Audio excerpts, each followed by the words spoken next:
ನಮಸ್ತೆ ವೀಕ್ಷಕರೇ, ಇಂದಿನ 10 ಉಪಯುಕ್ತ ಸಲಹೆಗಳು ನಿಮಗಾಗಿ. ಹಾಗಾದರೆ ಬನ್ನಿ ವಿಡಿಯೋ ಶುರು ಮಾಡೋಣ. 1ನೇ ಸಲಹೆ, ವಾರಕ್ಕೊಮ್ಮೆ ತೆಂಗಿನ ನೀರು ಕುಡಿಯಿರಿ. ಇದು ಚರ್ಮದ ಹೊಳಪನ್ನು ಹೆಚ್ಚಿಸುತ್ತದೆ. 2ನೇ ಸಲಹೆ, ತೂಕ ಹೆಚ್ಚಾಗದ ಮಕ್ಕಳಿಗೆ ಬೆಳಗಿನ ಉಪಹಾರದ ಜೊತೆಗೆ ಸ್ವಲ್ಪ ಬೆಲ್ಲ ಮತ್ತು ಕಡಲೆಬೇಳೆಯನ್ನು ಬೇಯಿಸಿ ತಿನ್ನಿಸಿ. ಇದು ಅವರ ತೂಕವನ್ನು ವೇಗವಾಗಿ ಹೆಚ್ಚಿಸುತ್ತದೆ ಮತ್ತು ಶಕ್ತಿಯನ್ನು ನೀಡುತ್ತದೆ. ಮನೆಯಲ್ಲಿಯೇ ತಯಾರಿಸಿದ ಶುಂಠಿ, ಬೆಳ್ಳುಳ್ಳಿ ಮತ್ತು ಹಸಿರು ಮೆಣಸಿನಕಾಯಿ ಪೇಸ್ಟನ್ನು ದೀರ್ಘಕಾಲದವರೆಗೆ ಇರಿಸಿಕೊಳ್ಳಲು ಅದಕ್ಕೆ 1 ಟೀ ಚಮಚ ಬಿಸಿ ಎಣ್ಣೆ ಮತ್ತು ಉಪ್ಪನ್ನು ಸೇರಿಸಿ.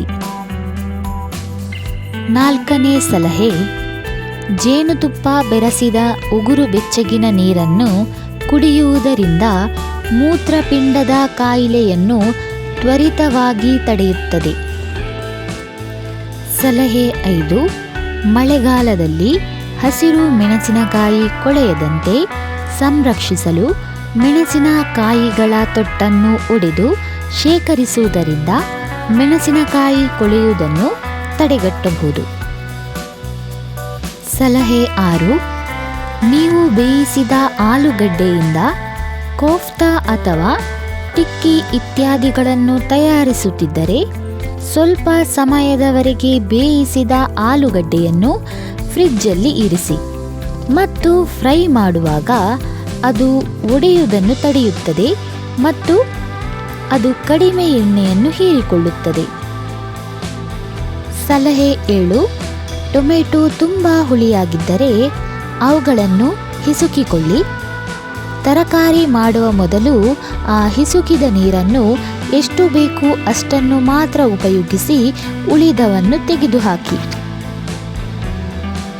ಸಲಹೆ 8, ಬೆಂಡೆ ಪಲ್ಯ ಮಾಡುವಾಗ ಅದು ಅಂಟಾದ ವೇಳೆ ಒಣಮಾವಿನ ಪುಡಿ, ನಿಂಬೆ ರಸ ಅಥವಾ ವಿನೆಗರ್ ಸೇರಿಸಿ ಕೆಲವು ಸೆಕೆಂಡುಗಳ ಕಾಲ ಬೇಯಿಸಿ.